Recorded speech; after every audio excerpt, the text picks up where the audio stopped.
Hello, I'm Patty Nethery with Ruler Revolution, and today I'm going to demonstrate how to use the Snowball Ruler. As you can see here on my design board, we have a number of steps that we'll be going through, and I will demonstrate each step as we go along. Step 1 is selecting the size of the snowball that you would like to complete. And as you look at the ruler here, you will notice that the ruler will make 5 different sizes of snowballs, and all the sizes are built-in measurements for you, so there's no extra math to do. In addition, you'll need to select 2 coordinating fabrics, and I spray starch my fabric. I find that I get a much better result when I have spray starched my fabric. And now we will move on to step 2.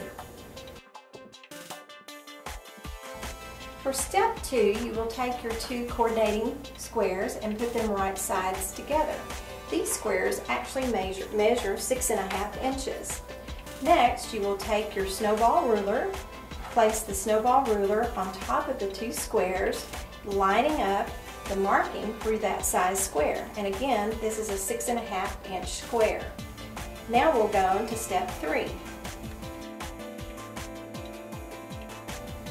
On step 3, after you've lined up the ruler with your squares, take your marking utensil, and I like to use Sew Line's chalk marker, and I'm going to mark a line in each slot of the ruler.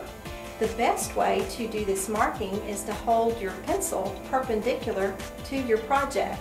So you mark on the diagonal lines for the size square that you have under the ruler, and there will be 4 markings.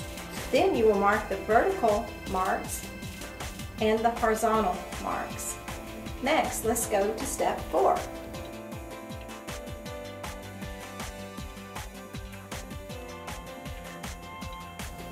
On step 4, we're going to sew the lines that we marked on step 3, and the way we accomplish that is line up the diagonal lines under your sewing machine needle and sew from one edge to the other.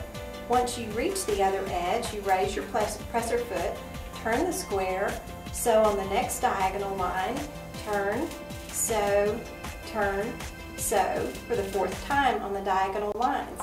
Now you've done all your sewing on your project here.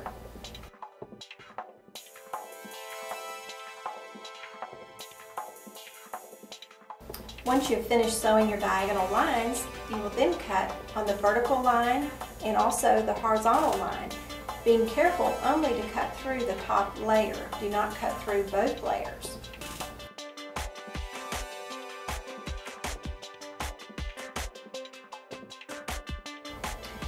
Once you've made your cut lines, the next step is to open up the ears of your fabric and press them open with a hot iron, and your unit will look like this. Now let's move to the next step.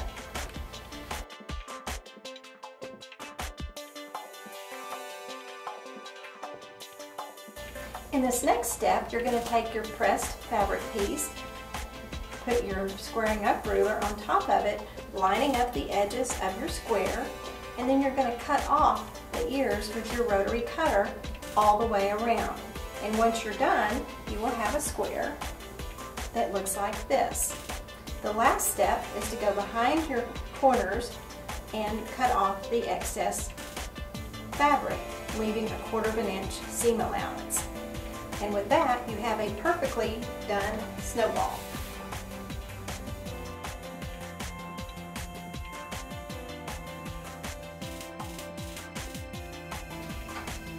Okay, let's go back and review what we've just completed with a perfectly done snowball.